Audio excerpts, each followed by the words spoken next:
Hi friends, எல்லாருக்கும் வணக்கம். எல்லாரும் எப்படி இருக்கீங்க? இன்றைக்கி நம்ம சேனலில் என்ன பார்க்க போகிறோம்னா ரொம்பவே டேஸ்டான ரொம்பவே ஹெல்த்தியான ரவா அடை தாங்க எப்படி செய்யறதுன்னு பார்க்க போகிறோம். வாங்க எப்படி செய்யறதுன்னு பார்க்கலாம். ரவா அடை செய்கிறதுக்கு இங்கே நான் ஒரு பாத்திரம் எடுத்துருக்கீங்க. 1 கப் அளவுக்கு ரவை சேர்த்துக்கலாம். அதே கப்பால் 1 கப் அளவுக்கு கோதுமை மாவு சேர்த்துக்கலாம்.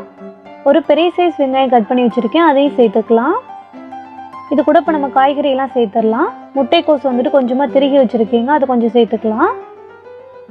ஒரு பெரிய சைஸ் கேரட் வந்துட்டு திருகியிருக்கேன், அதையும் சேர்த்துக்கலாம். அந்த மாதிரி நீங்கள் என்ன காய்கறி வேணால் சேர்த்துக்கலாம். ஈஸியாக வேகக்கூடிய இந்த காய்கறி வேணால் சேர்த்துக்கலாம். ஒரு கொத்து கருவேப்பிலை, கொஞ்சமாக வந்துட்டு கொத்தமல்லி தலையும் நம்ம கட் பண்ணி சேர்த்துக்கலாம். காரத்துக்காக பச்சை மிளகாய், கொஞ்சமாக இஞ்சி சேர்த்துக்கலாம். தயிர் கொஞ்சம் சேர்த்துக்கலாம்.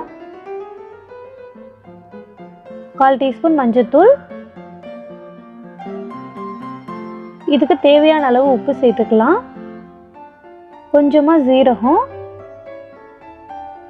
கடைசியாக இது கூட கொஞ்சமாக தண்ணி சேர்த்துட்டு நல்லா நம்ம பிசைஞ்சிடலாம். ரொம்ப தண்ணி சேர்த்துடக்கூடாது. ஏற்கனவே நம்ம தயிர் சேர்த்துருக்கோம், அதனால் பார்த்துட்டு சேர்த்துக்கோங்க. இங்கே பாருங்கள், இந்த அளவுக்கு வந்துட்டு இருக்கணும். அவ்வளோதாங்க, மாவு நமக்கு ரெடி ஆகிடுச்சு. நான் வந்துட்டு ஒரு பேப்பர் எடுத்துருக்கேன். இந்த பேப்பரில் எண்ணெய் தடவி வச்சுருக்கீங்க. இந்த மாதிரி நம்ம அந்த மாவுலேருந்து கொஞ்சமாக எடுத்து இந்த மாதிரி அடை மாதிரி நம்ம தட்டி எடுத்துக்கலாம்.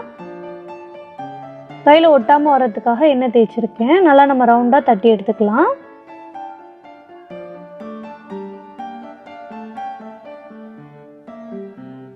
இங்கே பாருங்கள், இந்த அளவுக்கு வந்துட்டு நான் வந்துட்டு ரவுண்ட் ஷேப்பில் வந்துட்டு தட்டி எடுத்து வச்சுருக்கேன். இங்கே நான் வந்துட்டு ஸ்டவ் ஆன் பண்ணி பாத்திரத்தில் வந்துட்டு தோசைக்கல் வச்சுருக்கீங்க. இதில் வந்துட்டு நம்ம எடுத்து வச்சுருந்த அடையை சேர்த்துடலாம். வச்சுட்டு நல்லா சுட்டு எடுத்துக்கலாம். ஒரு சைடு நல்லா வேகட்டும். கொஞ்சமாக எண்ணெய் சுற்றிலும் ஊற்றிடலாம்.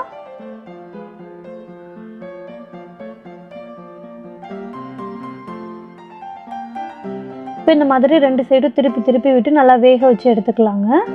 உடம்புக்கு ரொம்ப ஹெல்த்தியானது. கண்டிப்பாக ட்ரை பண்ணி பாருங்கள். ரொம்பவே டேஸ்ட்டாக இருக்கும். ஈஸியாக செஞ்சிடலாம்.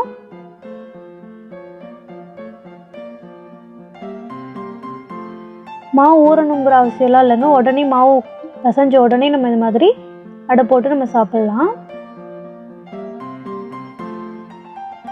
இங்கே பாருங்கள், இந்த மாதிரி லைட்டாக கலர் மாறி வரும். நல்லா 2 சைடு வெந்துருச்சு. இதை நம்ம எடுத்துடலாம்.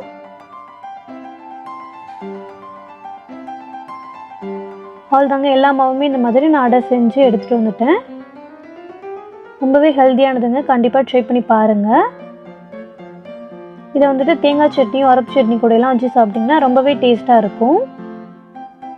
இந்த வீடியோ உங்களுக்கு பிடிச்சிருந்துச்சுன்னா என்னுடைய சேனலை சப்ஸ்கிரைப் பண்ணி பெல் ஐக்கானை கிளிக் பண்ணி ஆள்னு கொடுத்துக்கோங்க.